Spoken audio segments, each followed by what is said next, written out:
ओ सदा नीरा। दोस्तों, इस निबंध के निबंधकार जगदीश चंद्र माथुर हैं। बिहार की गंडक नदी को आधार बनाकर रचित यह निबंध अपनी प्रवाहमयी भाषा में इसके किनारे की संस्कृति और जीवन प्रवाह की अंतरंग की झांकी प्रस्तुत करती है। इस निबंध में बिहार के पश्चिमी चंपारण के कुछ क्षेत्रों का वर्णन किया गया है। लेखक बताते हैं कि उत्तर पश्चिम बिहार का क्षेत्र पुरानी भी है और नवीन भी। यहाँ की भूमि उपजाऊ है। हिमालय से निकलकर बहुत सारी नदियाँ दूर दूर तक बहती है, जिसके रास्ते से कभी बुद्ध मौर्यों को उपदेश देने जाया करते थे। कभी इस क्षेत्र में घना जंगल था, जिसमें वृक्ष के जड़ों में पानी इकट्ठा रहता था, परंतु जंगल कटते गए। बाद में यहाँ की नदियों में बाढ़ आना शुरू हो गया।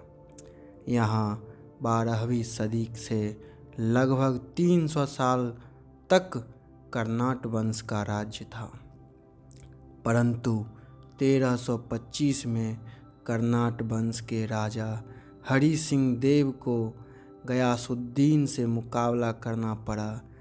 इस तरह से हरि सिंह देव हारकर नेपाल भाग गया। पिछले 500-700 वर्ष में थारू और धांगर जातियां यहाँ आकर बसी। थारू अपने को आदिवासी नहीं मानते। थारू शब्द थार राजस्थान से निकला मानते हैं।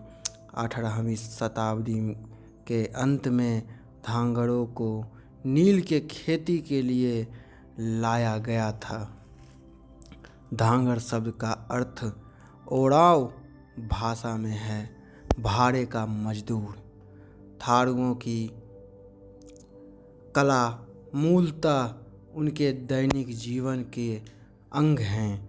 जिस पात्र में धान रखा जाता है वह सिंक का बना होता है।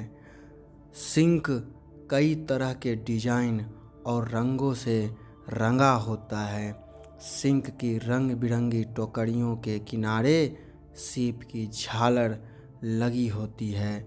झोपड़ियों में प्रकाश के लिए कलात्मक दीपक रखे जाते हैं। एक कलापूर्ण टोकरी में भोजन रखा जाता है। दोनों हाथ में टोकरी लिए नई नवेली दुल्हन अपने प्रियतम के लिए कलेयू का मतलब नाश्ता होता है, लेकर जाती है। बेतिया राज्य की जमींदारी में तो अंग्रेज ठेकेदार तो बन गए और 19वीं सदी में नील की खेती का विस्तार किया। नील की खेती से रंग तैयार किया जाता था।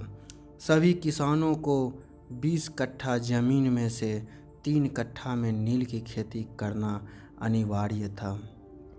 अंग्रेजी शादी विवाह में नजराना वसूला जाता था। बीमार पड़ जाने या हाथी खरीदने के लिए भी वसूली होती थी। उस समय दक्षिण बिहार में अंग्रेज़ों के खिलाफ बगावत तेज हो गई थी। अंग्रेज यह नहीं चाहते थे कि ये बागी विचार उनके मुनाफे वाले इलाके में भी पहुँचे, इसलिए अंग्रेज़ों ने गंगा पर पुल ही नहीं बनवाया। लेखक बताते हैं कि वे 1962 में तीर्थ यात्रा पर निकलते हैं और वे रामदयाल शाह, हरवंश सहाय, रामनवमी प्रसाद के संपर्क में आए और राजकुमार शुक्ल की तो 1930 में ही मृत्यु हो गई थी। किसानों की सहायता के लिए गांधी जी ने भितिहरवा गांव में रहने लगे। उन्होंने चंपारण में कुछ ग्रामीण विद्यालयों की स्थापना की, जिसमें बरहरवा, मधुबन और भितिहरवा था। इस शिक्षा का आदर्श यह था कि इसमें कोई नाप तौल पाठ्यक्रम चालू नहीं किया है, क्योंकि गांधी जी ने लिंक से हटकर चलने का काम किया। वर्तमान शिक्षा पद्धति खौफनाक है।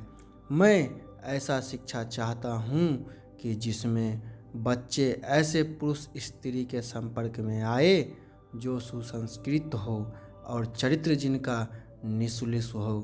भितिहरवा गांव के आश्रम के विद्यालय में शिक्षा देने के लिए लेख गांव के पुंडलिक को बुलाया गया था। गंडक नदी के किनारे कई तीर्थ स्थल हैं। कुशीनगर, नंदगढ़, अरेराज, केसरिया, चानकीगढ़ और वैशाली। बेतिया नगर के 4 मील दूर एक जंगल से 1 मील चलने के बाद लेखक वन के किनारे पहुंचता है। विशाल ताल के बीच में द्वीप और तीनों ओर जलराशि। नौका बिहार को निकलता है। नौका आगे निकलती है। बीच में पहुंचने पर नाविक ने कहा, जल पी लीजिए, बड़ा स्वास्थ्यवर्धक है।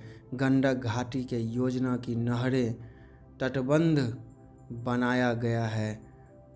भैंसालोटन से नहरों का निर्माण चलाया जा रहा है और यहाँ बिजली हेतु तारों का जाल फैलाया जा रहा है। मैं मन ही मन नमस्कार करता हूँ इन इंजीनियरों, विश्वकर्माओं और मजदूरों का जो भगवान के इस नूतन विराट रूप के विधाता हैं, जिनकी बुद्धि और परिश्रम का गाथा कभी करे या ना करे, लेकिन जिनकी बनाई मूर्तियों के प्राण का संचार होते ही सदियों से भग्न मंदिर ज्योतित हो उठेंगे। धन्यवाद।